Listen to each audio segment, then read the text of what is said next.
can you briefly explain what a hinge means to you from like a quality standpoint and what that's training and how that relates to your more dynamic like activities and why you may not program that for someone right away? Right. So in general, the hinge is we can break this down in a couple ways. It's going to be nutation of the sacrum. It's going to be kind of that forward orientation of a pelvis or anterior orientation of a pelvis, and kind of they're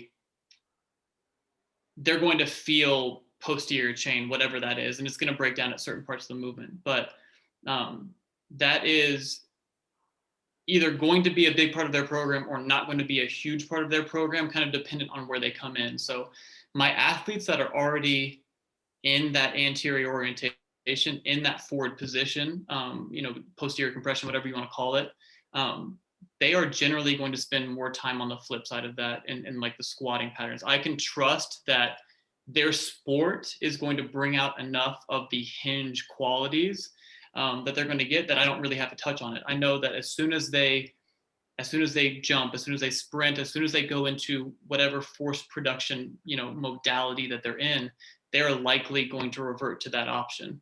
And I'm okay with that. I want to give them options outside of that. And so that's where someone might not start on a program like that with me, because frankly, the kids that I work with spend so much time outside of the gym playing a sport that I don't know how specific I need to be with some of that stuff. There are differences in that too. Like if they're a volleyball player, a lot of their jumps on the court are going to be operational. And so I know that like max effort jumping them is something that I might want to do just to make sure that I'm keying on a quality like that. But, kind of moderate effort, low amplitude jumps are something that they do probably 200 times in a practice. If they have a 2-hour practice, a lot of these people have 2-hour practices. So, and I don't know where they get that from, but so they might spend more time trying to, counter nutate their sacrum. They might spend more time trying to have vertical displacement of a pelvis, being able to, I'll call it like put the brakes on for a lot of them. So kind of nutation, that forward orientation is going to be a lot of gas. And then I need to have brakes on the other end. So that's where I'm looking for. If you look at Bill's kind of model, I'm looking for an early propulsive position rather than a middle to late propulsive position. So I'm looking for a lot of heel contact. I'm looking for, center of mass to be behind the lead leg, whatever exercise we're looking at, or behind their feet in general. And kind of keying on those qualities to give them some other options, because more than likely they're going to be either through sport or through training outside of the gym, they're going to be exposed to a lot of force production modalities. And so I have to be able to say, okay, this is how we accept force on the other end of that. But on the complete flip side of that, I have a lot of athletes that are stuck in and I say stuck loosely, but they are stuck in the counter nutated position. So they're low force producers. They're people that spend a lot of time pushing through the ground with very little force production. And so for them, those are people that I probably start off with more of a hinge, because I think being able to access that and tap into it when they need to do it is going to, give me a benefit in that direction. So those are the people that will see more of the traditional strength training side of things than some of my higher force producers who might need to add a speed element to that. Because I think the thing that we forget in the weight room a lot is like, there is a time constraint to sport. Unless you're looking at power lifting, like there's a time constraint. If it takes me 5 minutes to pick up a max effort deadlift, it takes me 5 minutes to pick up a max effort deadlift.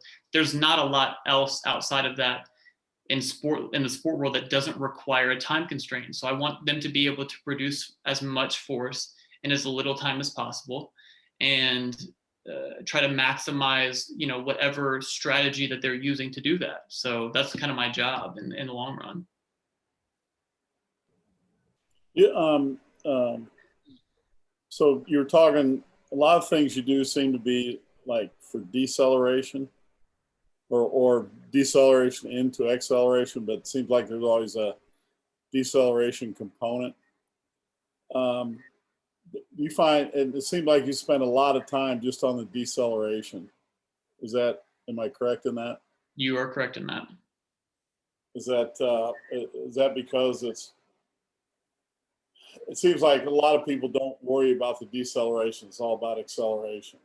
And it would seem to me that if you can't stop, you're going to have a hard time getting going again. Exactly. Exactly. You're gonna get hurt or something. Yeah, that's basically, so my hierarchy of kind of how I'll lay out an athletic development program, or the qualities that I'm looking for, I guess, are like the first and foremost, like the base layer of my thought process on stuff is, how do they accept force? And so either, like most of the time when I work with somebody for the first time, either they spend too much time in their decelerative moment, so that there's too long of a runway for them to stop themselves in whatever movement that we're talking about. So this could be landing from a jump, or this could be, change of direction work. Either they're spending too much time in that, or they're not spending any time in it at all. And so you guys have seen kids, if we're doing, a sprint to a cone and I have them do a jump stop at the cone, either they start that jump stop super, super early and they're very heel heavy and they never really got themselves going in the acceleration in the first place, or they hit the ground and they continue going forward. So they'll end up on their toes, or they'll stand up tall, like all that stuff. And so 9 times out of 10, how they are interacting with the environment around them is going to be the first thing that I look at. And so, yeah, I think that's a huge piece. It's either how do we take this and make it slower for you to be able to have time to disperse force up your chain, or how do we make this as efficient of a stop as possible? Because I think that, just like Rufus said, I think that has such a huge play into how we reaccelerate. We all know that, like, sports don't happen in these little windows of, okay, we stop on a deceleration, now he's just going to stand around there for the next 5 minutes until something happens again. It's constantly, and there are different levels to it, but it's a constantly, sports are stop and go. Like, we should be kind of hitting a decel and then right back into a reacceleration. And so I think that it's important to bridge that gap well for people, because then we're able to be more efficient. We're able to reduce the number of steps that they take. We're able to conserve energy. Hopefully in the weight room, we're raising their ceiling, I guess their floor for force production, so that all of this stuff is just going to be a little bit more fluid than it was before.